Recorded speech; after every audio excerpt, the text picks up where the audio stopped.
amerikkalaisilla sanoo fake news, eli valeuutinen. Ja tiedätkö, mikä se on venäjäksi? En. Se on hybriditotuus. Eli siinäkin se käännetään, että se on totuus, mutta se on vain hybriditotuus. Hybridna pravda. Eli siis se kertoo sitä venäläisen mielenlaadusta. Eli se taktinen totuus on keino päästä eroon ikävästä tilanteesta, voittaa aikaa tai harhauttaa. Että se yksinvaltias saa sen valtansa Jumalalta, jolloin jos sä haastat yksinvaltiaan, sä haastat Jumalan. Edelleenkään niin mä en ole varma siitä, että Putinia syrjäytetään. Venäjällähän on tämmöinen palatsivallan kaappauskulttuuri olemassa kyllä. Khrushchev muun muassa, hän siirrettiin syrjään, Brezhnev siirsi 64, hänet syrjään ja häntä ei tapettu. Hänen edeltäjänsä Beria, kun Stalinin kuoleman jälkeen ne taisteli vallasta, niin Beriahan ammuttiin. Siis niillä periaatteessa pitäisi olla kyky irrottautua globaalista internetistä nyt, eli 15 päivä alkaen, mikä tarkoittaa siis sitä, että niillä on oma juuripalvelija, niillä on kyky katkaista yhteydet länteen ja niin edelleen, mutta ne ei ole pannut sitä toimeen ainakaan vielä. No niin, tervetuloa tänne neuvottelijakanavalle. Mulla on vieraana filosofian tohtori Martti J. Kari, tervetuloa. No kiitos. Hienoa, ja aiheena on tämä Venäjän strateginen kulttuuri. Jos nyt vähän niin kuin kiusaan sua, niin voiko Vladimir Putinia syyttää mongolien tekemistä virheistä? No periaatteessa, jos ajatellaan strategista kulttuuria, niin jos mä kertoisin vähän, mitä strateginen kulttuuri on. Eli strateginen kulttuuri tarkoittaa sitä, että se kertoo, että miten joku valtio käytännössä, se valtion johto suhtautuu siihen kohdistuvaan uhkaan, ja miten se kokee sen uhan ja miten se vastaa siihen uhkaan. On se sisäinen tai ulkoinen uhka, ja miten se maa on rakentunut, miten se hallinto on rakentunut. Se on se strateginen kulttuuri. Ja jos lähdetään purkamaan nykyistä Venäjän strategista kulttuuria, niin sieltä löytyy aina ne kerrokset aina sieltä mongolivallan ajalta asti. Sieltä löytyy 6-7 kerrosta, eli osa sitä nykyistä Venäjän strategista kulttuuria niin on sitä, mitä mongolit aikoinaan toi. Se julmuus, valehtelu, kidutus ja niin edelleen, niin ne edelleen niin kuin tavallaan on siellä venäläisessä strategisessa kulttuurissa, ja ne on mongoliperua. Joo. No laitetaan tähän monitasoinen niin kuin tämä strateginen kulttuuri. Sulla on yksi taulukko, tämä on mennyt yli 1 miljoonan katselun tuo Jyväskylän yliopiston Studia Generalis luento, jossa sä käytät läpi, niin laitetaan pyöriin. Niin tässähän sun taulukossa on niin kuin monta tasoa, ja kuunnellaan vähän, sä selität ensin, mitä tapahtui tämmöisessä niin kuin hyvin lyhyessä ajassa, kun Boris Jeltsin oli vallassa. 90-luvulla. Ne mietti jopa NATO-jäsenyyttä, länsi-julkkainen uhka, demokratia.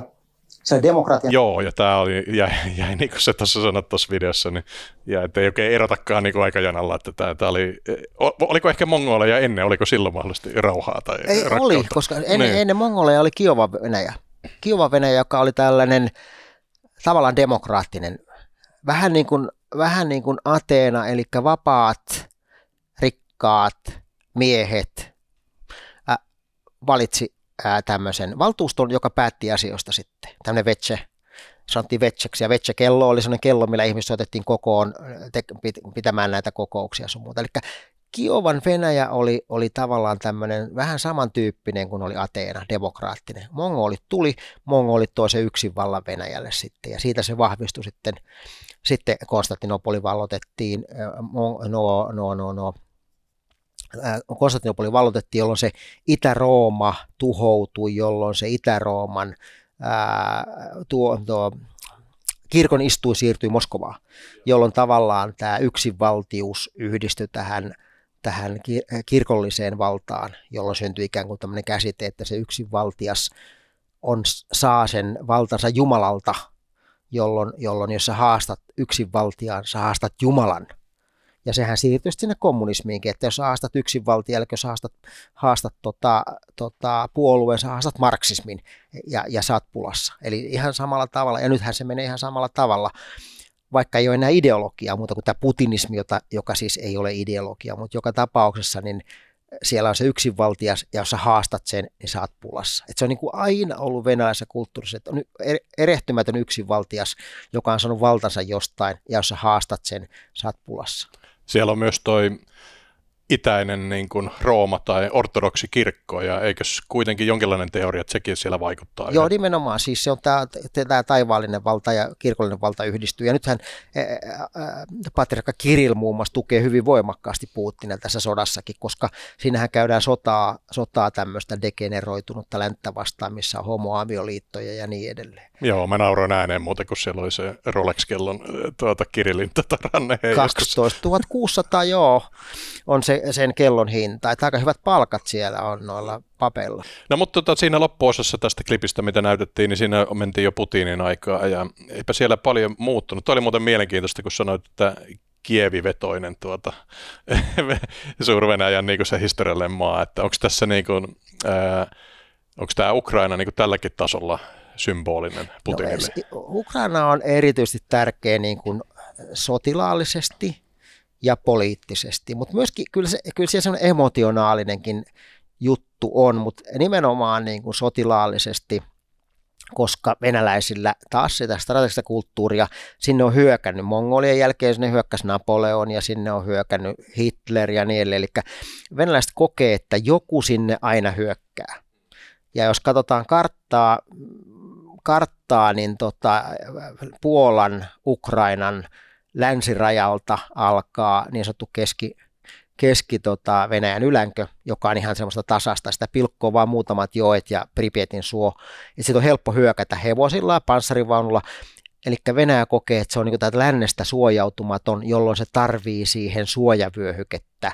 Ennen siellä oli Varsovan liitto, ensimmäinen suojavyöhyke, ja sitten toinen vyöhyke oli nämä neuvostotasavallat, eli Baltian maat, Valko-Venäjä ja Ukraina.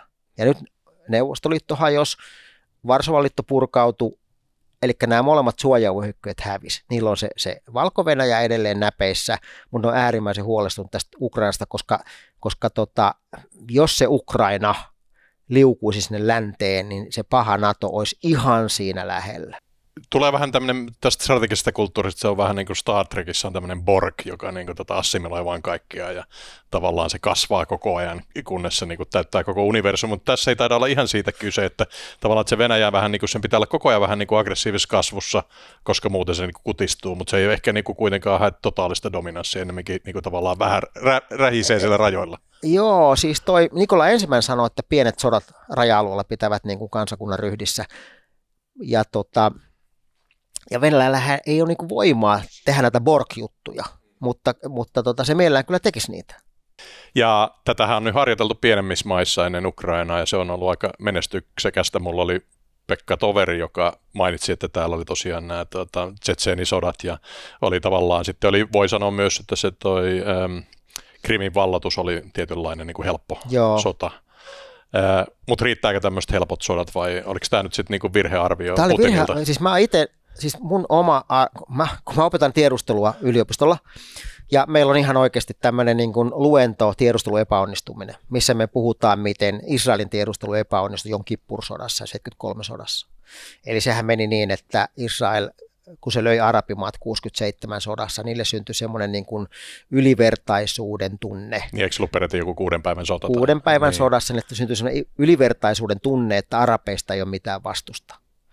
Ja sitten tämä ylivertaisuuden tunne yhdistettynä siihen, että ne ei ymmärtänyt, mikä on tämän Egyptin poliittinen tahtotila. Eli ne luuli, että Egypti aikoo valloittaa koko Siinain alueen takaisin, kun oli menettänyt siis 67 sodassa sen Siinain, kun taas Anwar Sadatin tavoite oli pelkästään saada yksi sotilas, jos karrikoidaan vähän, yksi sotilas Suezin kanavan itäpuolelle, Siinain puolelle, jotta ne saa sen poliittisen prosessin liikkeelle, sen Siinain palauttamiseksi Egyptille uudestaan liikkeelle. Ja Israel ei ymmärtänyt tätä. Eli tässä oli kaksi virhettä. Tämä poliittinen virhearviointi, miksi sota on, ja sitten tämä operatiivinen virhearviointi. Ne eivät kykene meille mitään. Ja tässä on käynyt varmaan Ukrainan kannalta sama juttu, eli siis Putin tai se tiedustelupalvelut, jotka tätä tietoa on tuottanut, niin niillä on ollut väärä konsepti, mihin ne on tämä analyysin rakentanut, tai sitten ne on todellakin arvioinut tämän homman väärin. Tämä sotamenestys on myös ollut luokatonta, joka tuntuu niin kuin oudolta, että luulisi, että ne nyt on vähän sitä niin kuin pystynyt tiedustelemaan, että mitä tässä käy. Joo, mutta ne varmaan luuli, että tämä käy yhtä helposti kuin Krimillä. Mainitsit nämä tiedosto-upseerit, niin tämä oli myös hyvin kiehtovaa, tämä tavallaan maatuskanukke, mikä on sen niin kuin vahvan tsaarin tai Jumala olion ympärillä, niin voisit vähän näitä kerroksia kertoa, että minkälaisia niin kuin tasoja siellä on Niin, tai Putinin ympärillä. No, ja miten ne tähän strategisen kulttuurin kehikkoon niin kuin no siellähän on kaverit siinä ympärillä, siinä on se Patrushev, Pornikov ja Nariskin, ollut siinä ympärillä. Onko nämä silovikkeja vai? Ne on silovikkeja, joo, eli ne on siis 70-luvun KGP-läisiä Leningradista.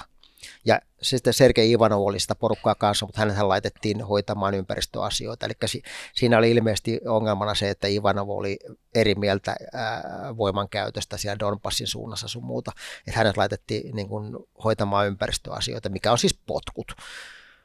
Ja ongelma on siis se, että nämä kaverit on kaikki samanlaisia. Tapahtuu niin sanottu vahvistusharha.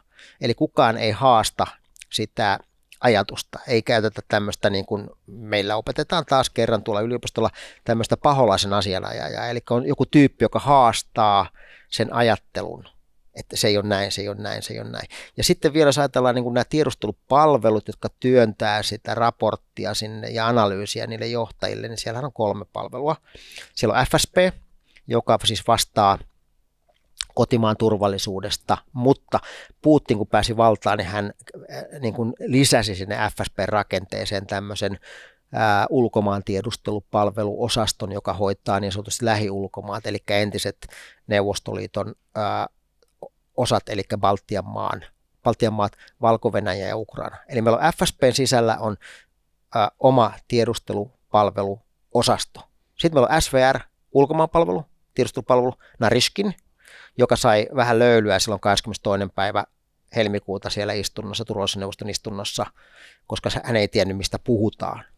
Meillä on Nariskin, mutta Nariskin hoitaa taas sitten niin kuin ulkomaat, ettei lähiulkomaita.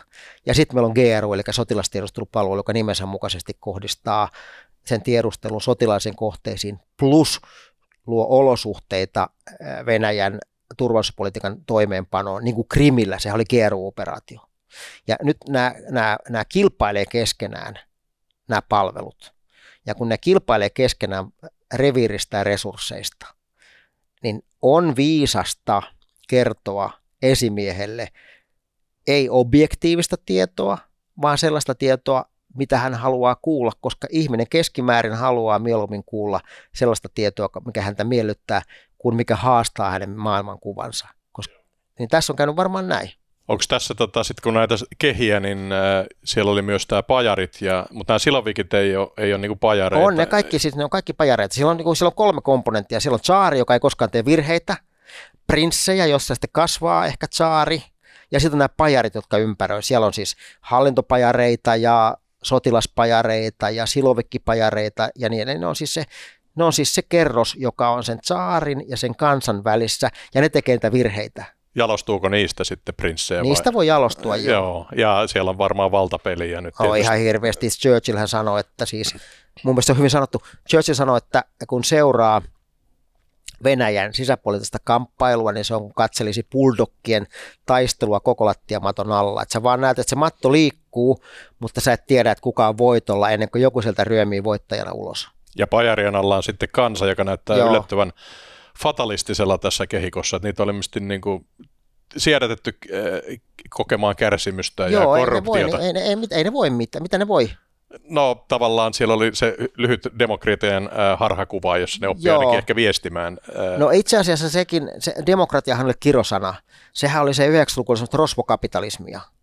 Että kun niille jaettiin ne yksityiset kupongit, niin nämä oligarkit niin kuin vei ne kupongit ja otti haltuun ne entiset valtion tuotantolaitokset ja öljyt ja niin edelleen. Eli tavallinen kansa niin kuin jäi nuolemaan näppejä. Eli niillä on hyvin, hyvin huono kuva siitä 90-luvusta. Puhutaan rosvokapitalismista ja sekasornajasta. Onko nämä oligarkit sitten, ne ei oikein sinne prinssikulmaan ainakaan ylennyt? Onko ne niin kuin vähän ulkokehällä kuitenkin? No siis ensimmäinen oligarkkien aalto oli tämmöisiä bisnesmiehiä, Hodorkovski, Berezovski sun muuta. No se ei ole Putinin kaveri.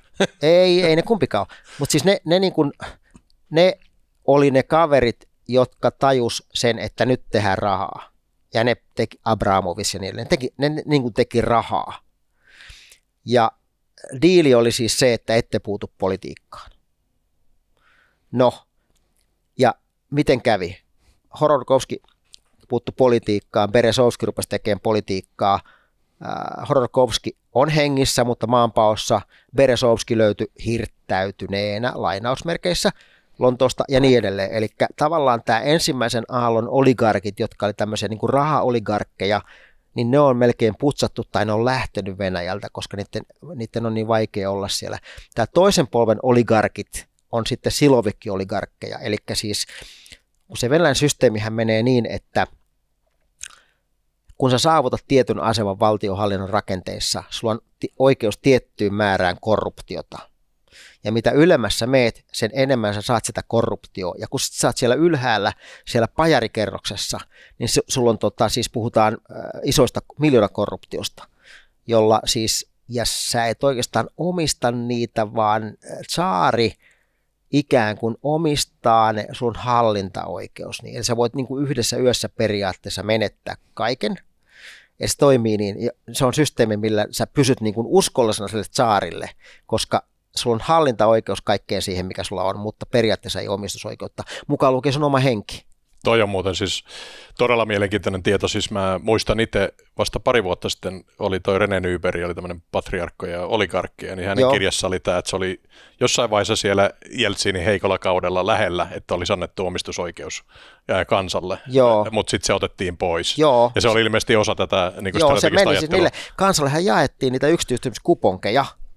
Mutta ei semmoinen mummo ymmärrä, kun sillä annetaan sen kuponki ja sulla on nälkä ja joku tulee semmoinen, ne saa raketeeksi niitä, nahkatakkinen kaljupäinen kaveri tulee ja sanoo, että nyt tässä on mummo sulle tommonen kaali ja annat mulle ton kuponkin, sehän antaa sen sitten. Metsän ja maanomistus on yhä niin kuin valtion kortista kiinni. Joo.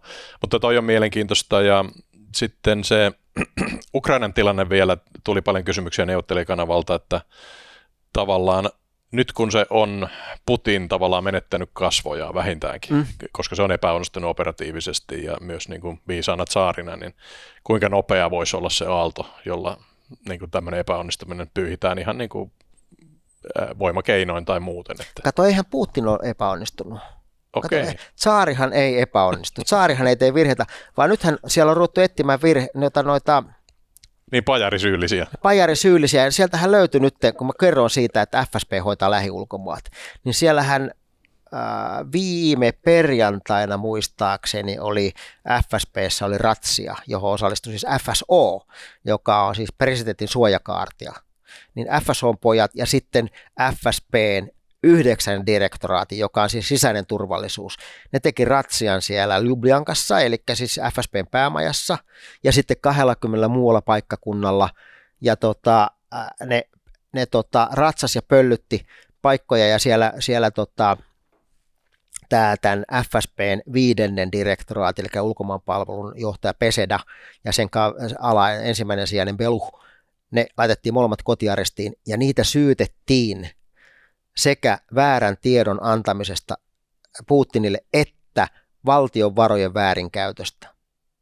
Kun niiden tehtävänä oli siis käyttää sitä valtion varoja siihen, että ne voitelee siellä Ukrainassa niitä venäjämielisiä henkilöitä, organisaatioita ja puolueita, niin ne oli ilmeisesti pöllinyt niitä rahoja, mutta se ei oikeasti ole mikään syy, koska jos ne ei olisi antanut väärää tietoa Putinille tai Putin ei olisi vaan, niin kuin, tai sitten vaikka ne olisi antanut oikeaa tietoa Putinille, mutta tämä tarina menee niin, että ne on antanut väärää tietoa, koska tsaari on erehtymätön. Mutta jos on antanut oikeaa tietoa eikä tämmöistä mokaa olisi käynyt, että siellä nyt kuolee venäläisiä aika paljon, niin se, että ne on pöllinyt sitä rahaa, sillä ei ollut mitään merkitystä. No pajareita voidaan heitellä bussin alle, mutta riittääkö se, että jossain vaiheessa siis Medvedev kuitenkin sai olla presidenttinä vähän aikaa ja Jeltsinia ja Gorbatsoviakaan ei tapettu, että ne sai niinku vetäytyä johonkin datsalle. Nykyään olisiko Putinilla joku exit-kortti kuitenkin? Mä en oikein, siis edelleenkään niin mä en ole varma siitä, että Putinia syrjäytetään. Venäjällähän on tämmöinen palatsivallan kaappauskulttuuri olemassa kyllä.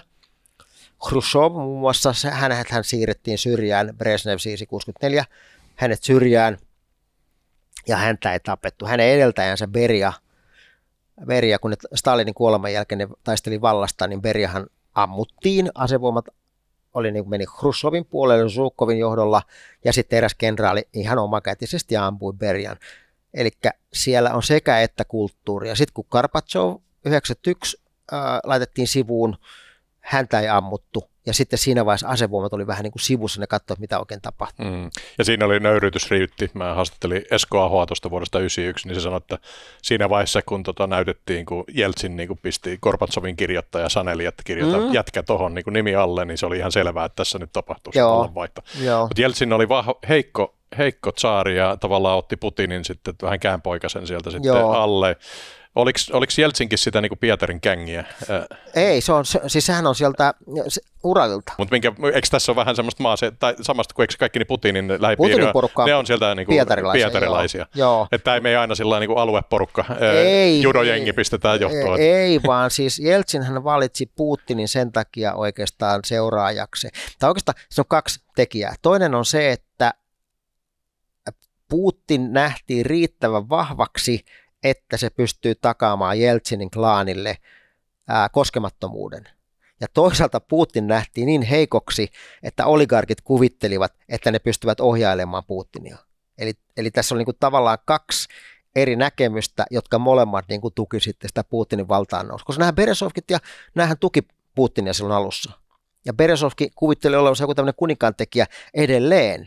Tai kuvitteli siihen asti, kun hän lainausmerkeissä hirttäytyi, niin siihen asti hän kuvitteli olevansa jonkunnäköinen kuninkaan tekijä. No sä opetat siellä Jyväskylän yliopiston maisteriohjelmassa.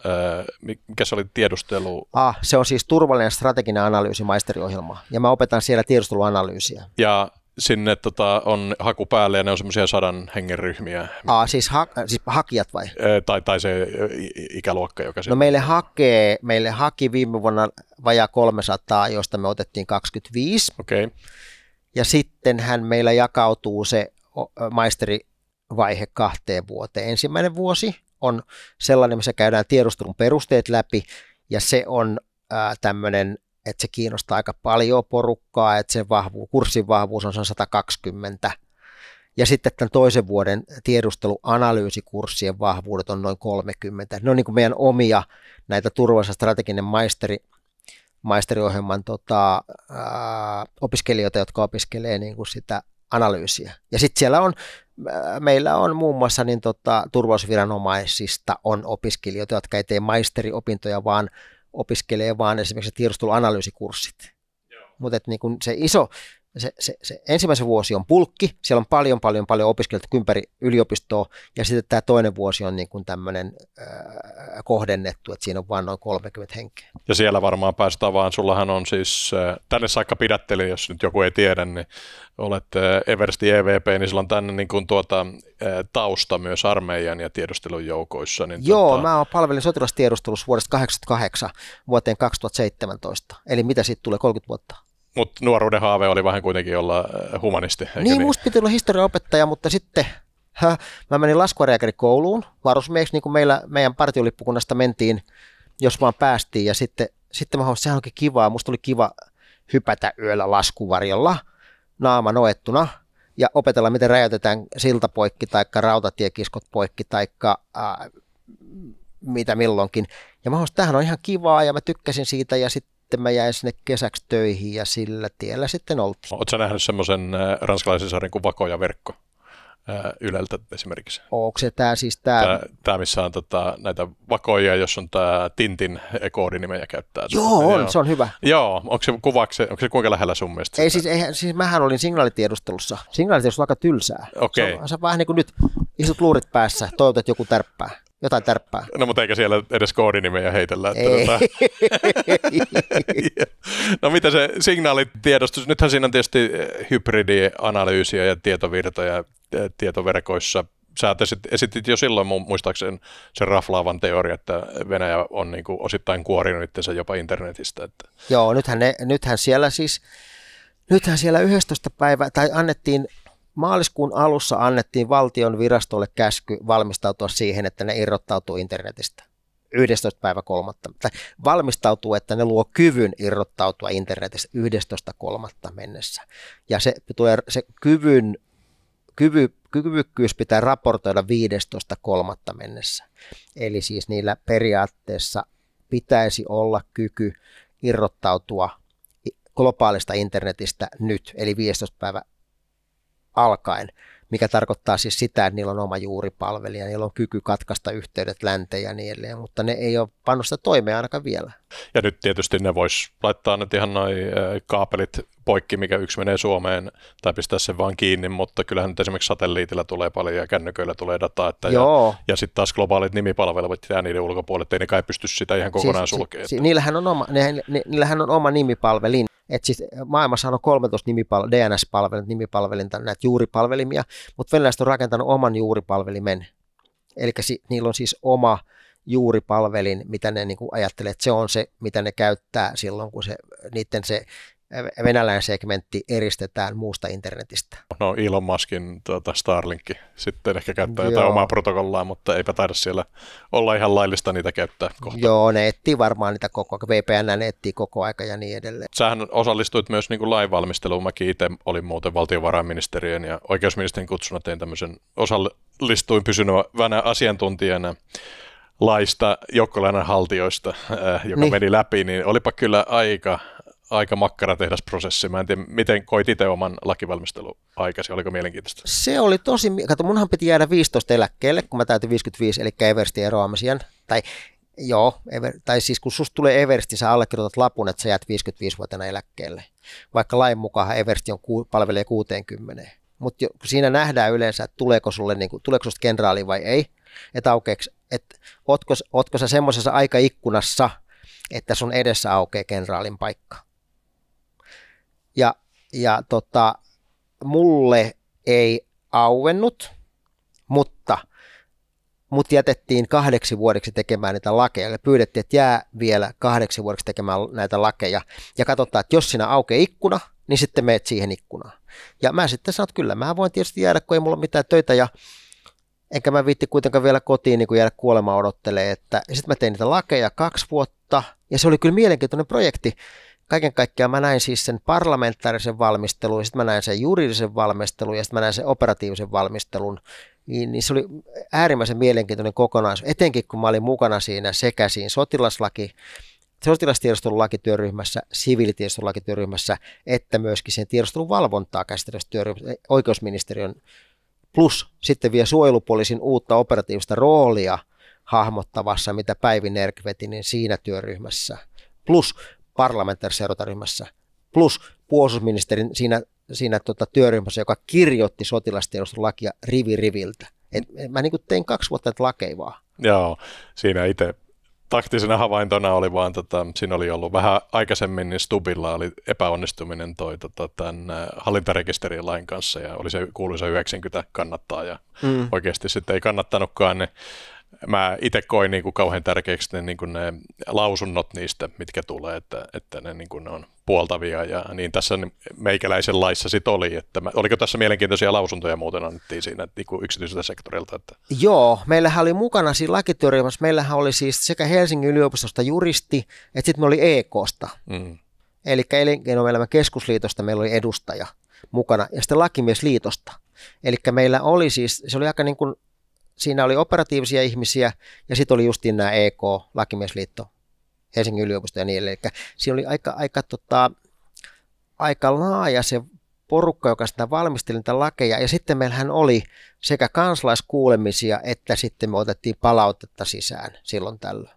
Että kyllä ne oli niin kuin mielenkiintoinen prosessi. Tuliko hyvä laki sun mielestä? Olet jäävi tietysti. No mä oon jäävi, mutta kyllä se siis, nythän mitä on lukenut esimerkiksi tiedusteluvalvontavaltuutetun ja sitten tiedusteluvalvontavaliokunnan lausunnot, niin se laki on hyvä. Joo, ja siis voisi vähän konkretisoida sitä, että mahdollistaako se esimerkiksi, jos mua epäillään vieraan vallan agentiksi, että mun vaikka WhatsApp-viestit luetaan. Että... No periaatteessa kyllä. Eli siinä on jonkinlaisia tämmöisiä triggereitä. Ja... No siellähän on, siis esimerkiksi sotilastiedustelulaki 4. pykälä kertoo sitä, että mihin sotilastiedustelua voidaan käyttää. Siellä on puolustusvoimiin kohdistuva tiedustelu tai vakoilu. Et jos epäillään, että sä toteutat puolustusvoimiin kohdistuvaa vakoilua, niin sillä perusteella voidaan hakea tuomioistuimesta lupa, että sinuun saadaan kohdistaa seurantaa. Ja sitten tuomioistuin arvioi sen, että onko tämä erittäin tärkeää, eikö tätä tietoa saa millään muulla ja niin edelleen, ja sen jälkeen sitten sua voidaan seurata. Mutta ei se ole sillä tavalla, että joku vaan alkaa seuraamaan sua, koska me ollaan demokratia. Ja tässä on monta niin kuin porrasta tavallaan ennen kuin se tapahtuu se homma. Ja sitten tuossa oli aikaisemmin kohi tuossa pääministeri Sanna Marinin niin kuin bilepuhelimesta ja valtioneuvoston puhelimesta, niin siinä vähän kuulosti, että se tavallaan se hänen niin kuin henkilökohtainen puhelu on aika niin kuin perus iPhone, ja sitten se valtioneuvoston puhelin on niin kuin sisältää vähän jämäkämpää turvallisuusteknologiaa, niin kuinka isona uhkana sä näet esimerkiksi ton, eli meidän päättävien ihmisten kännyköiden niin kuin kuuntelun? No kyllähän tämä varmaan joku yrittää kuunnella, mutta mä haluan korostaa vielä sen, että koska sä oot suomalainen, ja jos sä kommunikoit niin, että se kommunikaation toinenkin pää on Suomessa, niin silloin se tuomioistuin ei anna sitä keräyslupaa.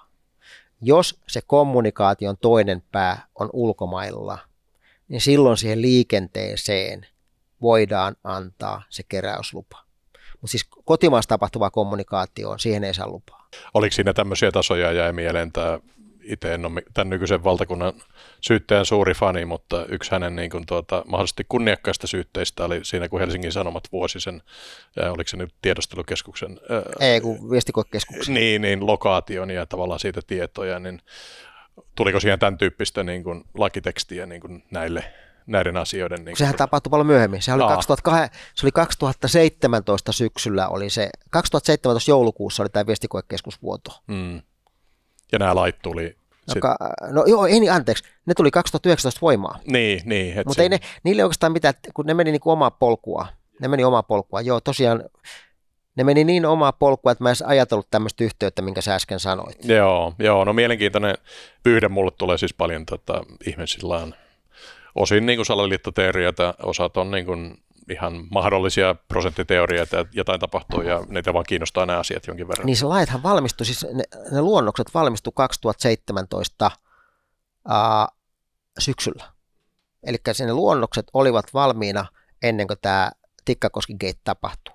Joo, niin päin se meni, niin kuin mä sanoin alussa. Joo, mä rupesin miettimään, vaikka lait tuli voimaan vasta 2019, se on niin hidas se jauhaminen se lopussa. No nyt voisi palata tähän strategiseen ajatteluun, ja onko se niin, että siis tässä Putinin ja mahdollisesti kaikkien tsaarien sitä ennen ajattelu on, että se on nimenomaan joku länsimainen voima, joka tulee sieltä niin kuin vapaata kaistaa pitkin.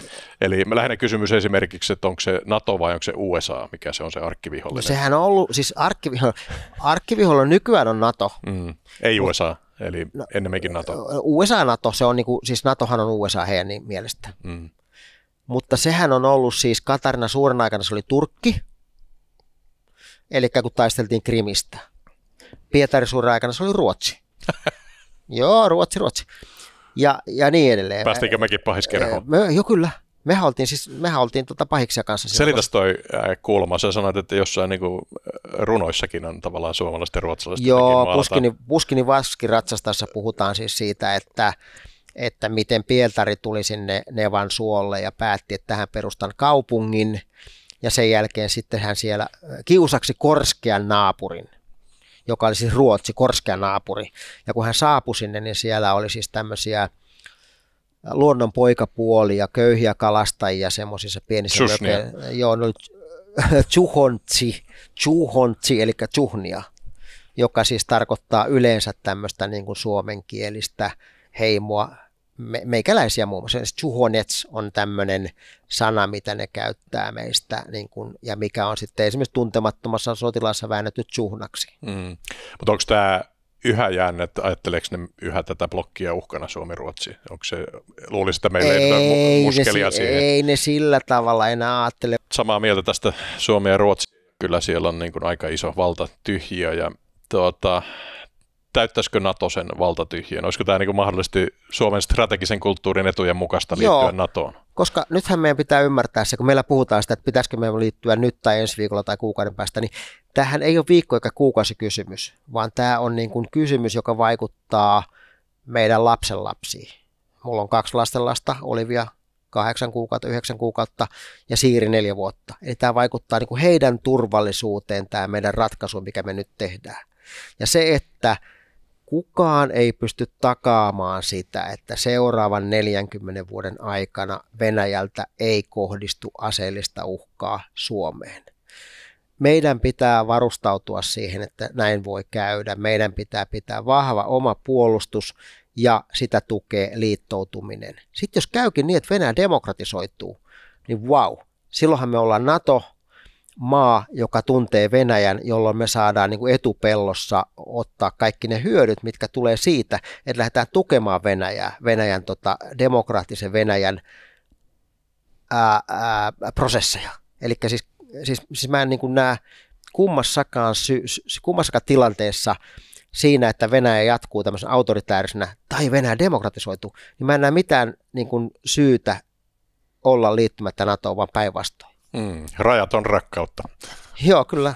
Saksahan on ollut pitkään se päävihollinen. Ensimmäisessä toisessa maailmansodassa natsit, fasistit, sitten todellakin niin Turkki, mongolit, se aina, että kuka se, Puola on ollut pitkään niin kuin oikein tämmöinen päävihollinen, tai Puola-Liettua oikeastaan.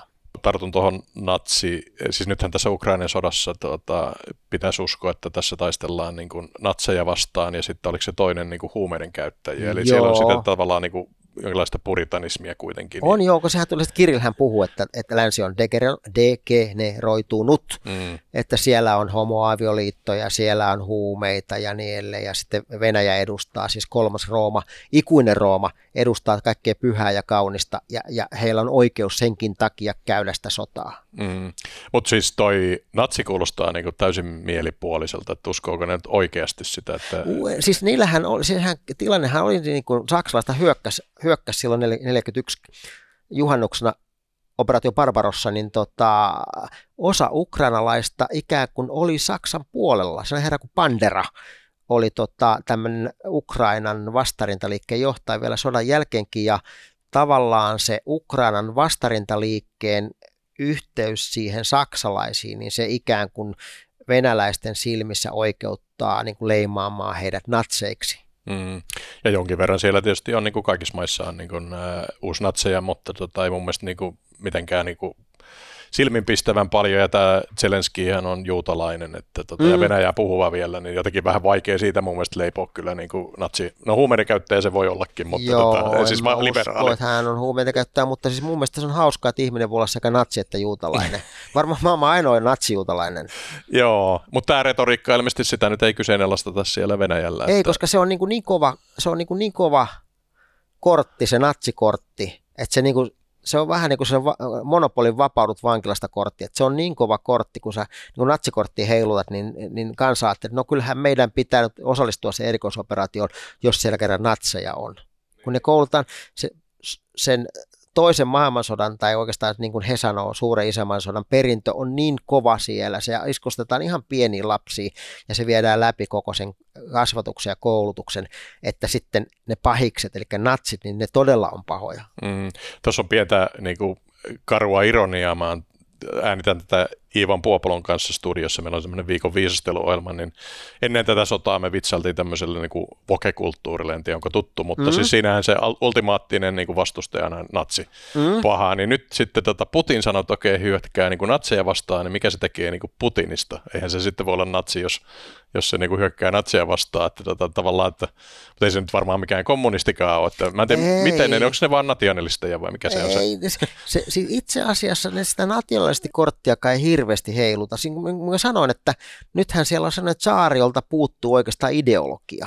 Siis se on tämmöinen kleptokraattinen, autokraattinen järjestelmä, joka niin kuin ympäröi sitä Putin. Että siellä ei ole enää sitä niin kuin tavallaan sitä vanhan Venäjää, mutta siis nehän venäläiset yhdistää taitavasti sitä vanhaa Venäjää ja Neuvostoliittoa.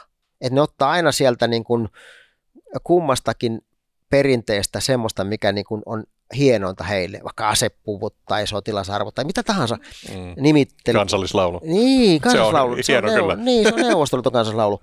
Se vaihdettiin vaan sanat. Niin, elikkä ne taitavasti yhdistelee näitä kahta kulttuuria, siis ihan aivan häpeilemättä. Sähän osaat Venäjää, muuten mitä se ei ole enää suuria mahtavaa Neuvostoliitto, onko siellä suuria mahtavaa? Venäjä. Venäjä, okei. Niin. No niin. Joo, ja tämä iso venäläinen niin kuin ajattelu. Sitten ehkä niin kuin tuossa sanoit, että tämä yhdistely ja tavallaan niin kuin, vähän niin kuin ei-binäärisyys kuuluu siihen, niin toi oli myös kiinnostava konsepti siinä sun luennossa, tämä tavallaan taktinen valehtelu, vai mikä se oli? Joo, taktinen valhe, joo. Niin. Ei, siis, taktinen totuus. Totuus, no, mutta siis siinä on niin kuin harmaan sävyjä, tai onko tämä niin kuin yleistäkin tämmöinen niin kuin ei-binäärinen kommunikaatio? On. Siis kun, no sehän näki esimerkiksi Narishkinin hommassa, ja se, joka osaa venäjää, niin huomasta siinä hirveän hienosti tavallaan pelattiin, tämä menee kielipin puolelle, mutta pelattiin hienosti niin kuin Venäjän verbien aspekteilla, eli perfektinen ja imperfektinen aspekti, josta toinen on tämmöinen lähifutuuri, että kohta tulee tapahtumaan jotain, ja toinen on sellainen, joka kertoo, että juuri nyt tapahtuu jotain. Ja Narishkin käytti sitä tunnustamisesta lähifutuuria. Hän sanoi, että tulemme lähitulevaisuudessa liittämään nämä kapinalliset, se ei käyttänyt kapinalliset, vaan tasavallat Venäjään. Oliko tämä se, jossa Putin sanoi, että mehän emme puhu tästä? Putin sanoi, että me emme puhu tästä, vaan me puhumme siitä, tunnustammeko me, eli presence, tasavaltojen itsenäisyyden. Eli se oli mun mielestä, se oli niin kuin, jos mä olisin Venäjän opettaja, niin kuin mä vielä opetankin Venäjää kyllä tuolla kadettikoululla tai tuolla maanpuolustuskorkeakoululla, niin mä ottaisin sen, koska se oli niin aivan upea aspektiharjoitus ja sen toteutti presidentti ja ulkomaantiedustelun päällikkö. Joo. Aivan upea. No, mä en nähnyt tuota tasoa, mä näin vaan, että toi kaveri tippuu nyt ulkokehän kehän niin kuin takakierroksille ja se oli joku järjestetty nöyryytystilaisuus. Joo, kyllä. Mutta ilmeisesti tässä oli näitä tasoja. Joo, se oli hieno.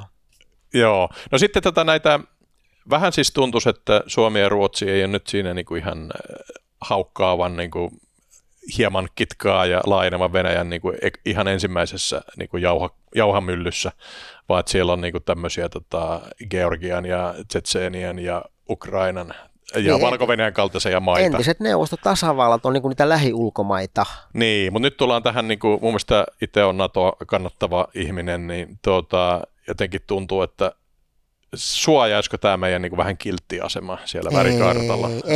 Ei.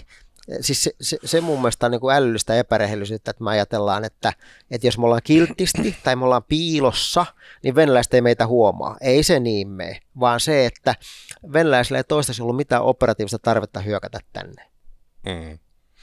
Joo, sä olit muuten sivuhuomioon, jos oli taas studiossa, niin olit yllättävän kiltti tälle Aleksanderin instituutin harhaiselle kaverille, joka siellä puhui, että se oli aika mielenkiintoinen niin keskustelu. Kun mä yritän aina, mä yritän aina mennä faktoilla, ja kun mä sanon jotain, mä yritän aina perustella, ja jos mä löydän siihen vielä jonkun teoriakehyksen tai vastaavan, niin sit mä oon tosi iloinen, niin mä en viitti lähteä semmoisen eipäs-juupas juttuun. Hän käytti varmaan tätä venäläistä taktista totuuden puhumista siinä, joo, että täytetään niin kuin äänimaisema jollain hölynpölyllä. Hän aika paljon niin kuin täytti sitä äänimaisemaa nimenomaan puhumalla, että otti meiltä tavallaan niin se tilaa pois. Mm. Joo, ja toi on niin kuin vähän, siis tämä tilan ottaminen pois on niin kuin ehkä tätä strategista ajattelua, ja sitten heitellään vähän, tuosta tuli analogia mieleen, että jotenkin tuntuu, että niin kuin ainakin väitetysti Trumpi oli päässyt jonkinlaiseen aallonpitouteen Putinin kanssa, mutta siis Trumpin metodit osittain ovat samantyyppisiä, että käytetään tuommoista niin kuin totuus, ei-totuus, hölynpölyä siinä. Koska mun mielestä on hauska siis se, että kun amerikkalainen sanoo fake news, eli valeuutinen, niin tiedätkö mikä se on venäjäksi? En. Se on hybriditotuus. Eli siinäkin se käännetään, että se on totuus, mutta se on vain hybriditotuus. Hybridna pravda. Eli siis se kertoo sitä venäläisen mielenlaadusta. Eli taktinen totuus on keino päästä eroon ikävästä tilanteesta, voittaa aikaa tai harhauttaa. Mä itse opetan neuvottelua, niin mä usein havainnon, että olemassa esimerkiksi niin kuin ulkomaisneuvottelussa sä usein jäät ulkopiiriin ja sitten sisäpiiriin, ja tavallaan sisäpiirin niin kuin kunnia ei loukkaa valhe, joka annetaan ulkopiirille. Juuri näin. Ja tämä ei ole pelkästään venäläinen kulttuuri, mutta taitaa olla ilmeisen vahva niin kuin Venäjällä. Joo, niillä on sellaisena kuin siis yhteisötakaus. Yhteisötakaus, mikä tarkoittaa siis sitä, että jos sä käytät taktista totuutta sen yhteisön edun saamiseksi, niin kukaan siellä yhteisössä ei niin kuin tavallaan käräytä sua, että hei, sähän muuten valehtelet, vaan ne hyväksyy sen. Esimerkkinä, joukot meni Krimille, Putin sanoi, mä en tiedä ketä ne on, ne ei ole venäläisiä joukkoja. Se, että jos niin kuin esimerkiksi länsimaissa asevoimien komentaja tai ylipäällikkö kieltäisi omat miehensä, niin sehän kyllä aiheuttaisi aika mielipahaa, mutta venäläiset ilmeisesti sotilaat vaan miettii, että olipas taitavasti käytetty taktista totuutta. Niin, mutta onko tässä sitten näissä sisäpiireissä tavallaan mainitsit, että jos se otat liikaa kuormasta, vaikka niin kuin nämä ensimmäisen aallon oligarkit teki, niin siinä mentiin kunniakoodin yli. Pitääkö se niin kuin aina tsekata siltä Putinilta tai tsaarilta? No, ei, kun kaikki tietää. Ja nehän ei oikeastaan joutunut pulaan sen takia, että ne otti liikaa, paitsi Hodorkovski. Mutta siis se, että ne tavallaan, ja Hodorkovskin suuri virhe oli se, että hän ilmoittautui, että hän haluaa presidentiksi. Kun ne teki tiilin, että saatte ottaa nämä rahat, ette puutu politiikkaan. Ja sitten Hodorkovski rupesi miettimään, että nyt kun mulla on rahaa, niin mähän pääsenkin presidentiksi, mikä oli virhe. Ja sitten hän sai runtua 10 vuotta kakkua ja niin edelleen. Tuosta muuten siis Abramovich ilmeisesti, mä asuin 13 vuotta Lontoossa, niin mulla oli yksi työkaveri, oli Chelsean kausikorttilainen, niin se nautti täysin rinnoin sitä, että siitä tehtiin silloin niin kuin Englannin Valioliigan paras tiimi näillä rahoilla. Mutta sehän nyt lensi Venäjälle, että sä mainitsit, että hänkin oli sitä eka aalto, mutta onko se vielä vähän siellä Putinin hyviksien kehällä? No mä en ihan tarkkaan tiedä, koska mä epäilen, että se piiri pienenee, koska tällä hetkellä varmaan Putin ei enää kiinnosta rahaa. Koska tavallaan hän vaan yrittää niin kuin pelastautua jollain tavalla. Joo, ja sitten tuosta päästään tähän niin kuin ulkovaikuttamiseen, eli sulla on tietysti omat, niin kuin nämä Abramovich, että varmaan jollain logiikalla hän oli Venäjän niin kuin influenssa ja tietysti korruption niin kuin lähettiläs, koska hän pystyi ostelemaan aika paljon. Ja tavallaan toi goodwillia semmoiselle tavallaan niin kuin jämäkälle romanttiselle venäläisyydelle, joka on myös miljardöörisyyttä.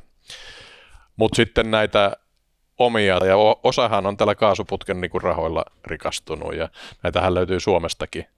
Eli Lipponen ja oliko tämä Rönnholmikin siinä niin kuin mukana. Eli siis tämmöinen, niin kuin näet sä tämän niin kuin vallan vaikutuskehän, jossa siis niin kuin ihan legitiimisti mahdollisesti maksetaan konsulttipalkkioita tai hallituspalkkioita, niin kuinka tärkeää tämä on niin kuin osa tätä Venäjän vaikutusverkkoa? Siis venäläisillä ne perusti 1923 Tsekaan, eli KGB-edeltäjän tämmöisen desinformaatiotoimiston, jonka tehtävänä oli nimenomaan toisaalta niin kuin pyrkiä levittämään valheita tai propagandaa siellä kohdemaissa ja murtamaan niin kuin sen kohdemaan sitä yhteiskuntajärjestystä ja niin edelleen. Ja sitten KGB:ssä puhuttiin tämmöistä aktiivista toimenpiteistä, aktiivinen meropriaattia, johon kuuluu siis se, että tuetaan ääriliikkeitä, siihen aikaan rauhanliikkeitä, kommunistisia puolueita, rekrytoidaan tämmöisiä vaikuttaja-agentteja. Vaikuttaja-agentti tarkoittaa siis sitä, että henkilö, joka salaa yhteytensä siihen tiedustelupalveluun ja jolla on riittävän korkea asema esimerkiksi politiikassa, liike-elämässä, AY-liikkeessä tai mediassa ja tarvittaessa maksetaan heille esimerkiksi konsulttipalkkioiden muodossa. Ja sitten kolmas on se, että ihan disinformaatiolla pyritään vaikuttamaan sen maan päätöksentekoon, loataan siellä maassa olevia ihmisiä, henkilöitä tai sen maan politiikkaa tai organisaatioita ja niin edelleen. Eli KGB:ssä oli tämä aktiivinen meropriaatti ja aktiiviset toimenpiteet, ja mä uskon, että tämä konsepti, koska se on osoittautunut älyttömän hyväksi, niin sitä jatketaan vielä niin kuin FSB:n aikanakin. Ja sitten on tämmöinen niin kuin Putinin trolli. Mä julkaisin tämän uusin neuvotteluvaltakirjan samoin aikaan, kun tämä Jessica Aron Putinin trollit tuli, niin siinä näytti olevan sitten vähän niin kuin toinen kulma, että se oli enemmän tämmöistä informaatiovaikuttamista. Joo, eli siinä on sama kulma. Eli silloin 1923, kun se perustettiin se disinformaatiotoimisto, niin silloin siis oli informaatio ja sitten oli lavetti. Silloin lavettina oli sanomalehti ja elokuva, Panssarlaiva Potjomkin muun muassa. Sitten tuli radio, sitten tuli telkkari, sitten tuli internet, sitten tuli some. Mutta tämä ideologia on pysynyt koko ajan samana, eli siis ne venäläiset hyvin taitavasti yhdistää tässä tämän informaatiopsykologisen puolen ja informaatioteknologisen puolen. Ja esimerkiksi tässä tapauksessa niin se on niin kuin malli esimerkiksi, miten venäläiset taitavasti käyttää sitä, niin kuin sitä koko komponenttia, että se lavetti vaan vaihtuu, mutta se idea pysyy samana. Joo. Sitten toi johtajaromantiikan niin kuin perversipuoli on, että ilmeisesti nyt ollaan pystytty nostamaan jopa niin kuin ihan patenttihirmuhallitsijoita, kuten Stalineja jonkinlaisille niin kuin jalustalle siellä. Joo, miten tämä on niin kuin mahdollista? No se kaipuu siihen vanhaan Neuvostoliittoon. Siis jokuhan sanoi, että venäläisillä on kaipuu Neuvostoliittoon, jota ei ollut. Eli se on neuvostonostalgia. Kun on sukupolvi, joka ei tiedä, niin kuin, mitä Neuvostoliitto ihan oikeasti oli, niin ne niin kuin tavallaan ihannoi sitä 290 miljoonasta kansaa, jota kaikki pelkäsi ja joka omisti valtavat maa-alat ja lennätti ihmisen avaruuteen ja niin. Eli tämmöinen niin kuin neuvostonostalgia on hyvin vahva siellä ja sitä ruokitaan niitä osia, mikä niin kuin tukee tätä nykyistä hallintoa. Ja Stalin olikin oikeastaan aika hyvä äijä. Eli tämmöinen hirmuhallinto niin, oli hyvä keino pitää niin kuin tavallaan se maa turvassa ja kansakurissa. Joo. No sitten Venäjä on kuitenkin taloudellisesti taitaa olla niin kuin Italian kokoinen maa, niin sitten tuommoinen toinen maa tulee mieleen, tämmöinen uusi axis of evil, voisi ajatella, että on toi Kiina, niin mä en tiedä, onkohan siellä niin kuin maun persoonallisuuskulttia jo niin kuin ruvettu nostaa. No mä en Kiinaa tunne hirveästi, en mä pysty puhumaan Kiinasta, mä olen keskittynyt Venäjään aina. Joo, niin eli tavallaan siinä venäläisessä niin kuin mytologiassa Kiina ei osoita, kun se on väärällä ilmansuunnalla mitään niin kuin isoa roolia. No ei oikeastaan sehän on sen pakkoavioliitto vähän, koska se on yhteinen vihollinen. Niin ne on niin kuin muka kavereita ja ne tekee jonkinnäköistä yhteistyötä, mutta olihan niilläkin niitä, siis rajakiistojahan niillä oli 60-luvulla muun muassa Usurjoilla sun muuta, nehän otti yhteen, sillä kuolikin ihmisiä sun muuta, mutta nythän ne on niin kuin löytänyt toisa, koska niillä on se paha Yhdysvallat siinä sitten yhteisenä vihollisena. Mutta mä en oikein osaa puhua Kiinasta, koska mä en sitä koskaan tutkinut. Joo, ja Japanilaisillahan niillä oli joskus se kiista, milloinkohan se oli niin kuin 130 vuotta sitten, kun ne oli, niin kuin lähti vähän vallottaa niin kuin Japania ja sai turpiinsa sitten, kun Japani olikin kehittynyt yllättävän niin 1905. Niin se oli niinkin lähellä, joo, mä pelkäsin sanoa 1905 sota oli siis se Tsushiman meritaistelussa lippulaiva Variag, joka muuten lähti tuosta Katanokan rannasta, Itämeren laivasta lippulaiva lähti sinne, matkusti sinne aika kauan ja musta on hieno, koska Japanin signaalitiedustelu, siis kuvittele 1904-1905, seurasi sen aluksen liikennettä, siis radioliikennettä, ja ne tiesi, että koska se on tulossa Tsushiman salmeen. Ja kun se oli lippulaiva, joka piti yhteyttä, ne tiesi, että koko muukin laivasto-osasto on siinä, ja silloin ne japanilaiset iski sillä pienellä moottoritorpedovenällä sun muuta, ja upotti siis Itämeren laivaston.